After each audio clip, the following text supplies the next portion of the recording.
सियावर रामचंद्र की जय। श्रीमद् देवी भागवत में वर्णित एक पौराणिक कथा है। कथा के अनुसार एक बार महाज्ञानी पराशर ऋषि विचरण करते हुए यमुना तट पर पहुँचे।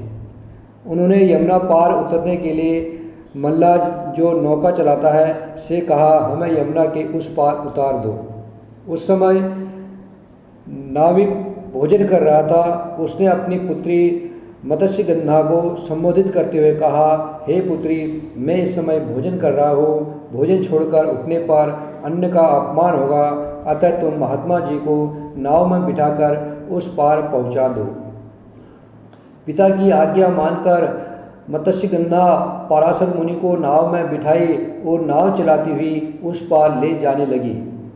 देव की प्रबलता देखो, भावी की प्रबलता देखो। पराशर जी के मन में मत्स्यगंधा को लेकर कामना उत्पन्न हुई। तब वे उसका हाथ पकड़कर कहने लगे, हे कन्या, तुम अत्यंत सुंदर हो और मेरे मन को भा गई हो, अतः मेरी इच्छा पूर्ण करो। पराशर जी की बात सुनकर मत्स्यगंधा बोली, हे ऋषिराज, आप उत्तम कुल में उत्पन्न धर्मात्मा, तपस्वी एवं शास्त्रों के ज्ञाता है। आपके मुख से ऐसे वचनों का उच्चारण शोभा नहीं देता।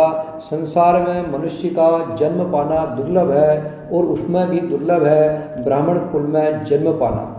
आप में सभी गुण विद्वान हैं, आप ज्ञानी हैं, फिर भी मुझ दुर्गंधा को देखकर आप में मुझे पाने की इच्छा कैसे उत्पन्न हुई। मत्स्यगंधा के वचनों को सुनकर पराशर जी ने उसी समय अपने तपोबल से उसे कस्तूरी की गंध वाला बना दिया, जिससे उसके शरीर से निकलने वाली सुगंध चारों ओर फैलने लगी। तब मुनि ने पुनः प्रणय निवेदन किया। तब मत्स्यगंधा कहने लगी, हे ऋषिराज, दिन में इस तरह का कर्म पशु करते हैं। मनुष्य को दिन में ऐसा कार्य करना शास्त्र आज्ञा के विरुद्ध है। फिर आप तो वेद और शास्त्रों के ज्ञाता है, अतः आप अपनी इच्छा को रोके रहिए। नदी के उस तट पर मेरे पिताजी है और जनमानस भी देख रहा है। सत्यवती के युक्तिपूर्ण वचनों को सुनकर पराशर जी ने उसी क्षण अपने तपोबल से कोहरा उत्पन्न कर दिया। कोहरे के कारण वह अंधेरा छा गया।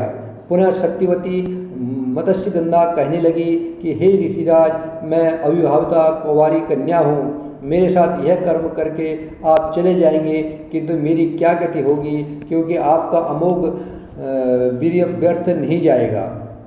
सत्यवती के इस प्रकार कहने पर पराशर जी ने कहा, हे प्रिय, मेरा यह कार्य करने के उपरांत भी तुम पूर्ण रूप से कन्या ही रहोगी।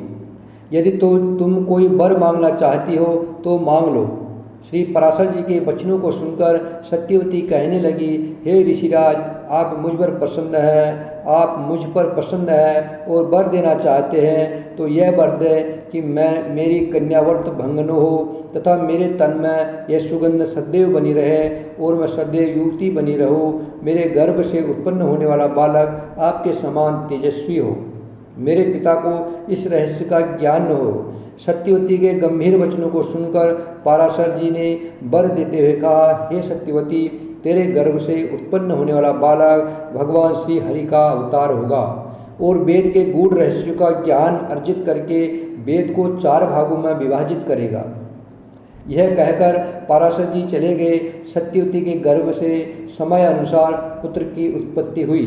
वह उत्पन्न होते ही बड़ा हो गया और अपनी माता से बोला, हे माता, मैं तपोनिष्ठ होकर आपके गर्भ में प्रविष्ट हुआ था। मुझसे असीम तपोबल है। अब आप अपने पिता के घर जाएं और मैं तप करने के लिए वन में जाता हूँ। जब भी तुम मुझे याद करोगी, मैं उसी पल तुम्हारे सम्मुख उपस्थित हो जाऊँगा। यमुना तट पर व्यास जी का जन्म हुआ था, जिससे वह देवपायन कहलाए। हाहाकारी कलयुग के आगमन को देखकर इन्होंने मनुष्य को मुक्ति मार्ग दिखाने के लिए वेद को 4 भागों में विभाजित किया, जिस कारण उनका नाम वेद व्यास हुआ। वेद व्यास जी का नाम देवपायन था। चारों वेदों को 4 भागों में उन्होंने विभाजित किया, इसलिए उनका एक नाम वेद व्यास हुआ। इन्हें कृष्ण देवपायन भी कहते हैं। सियावर रामचंद्र की जय।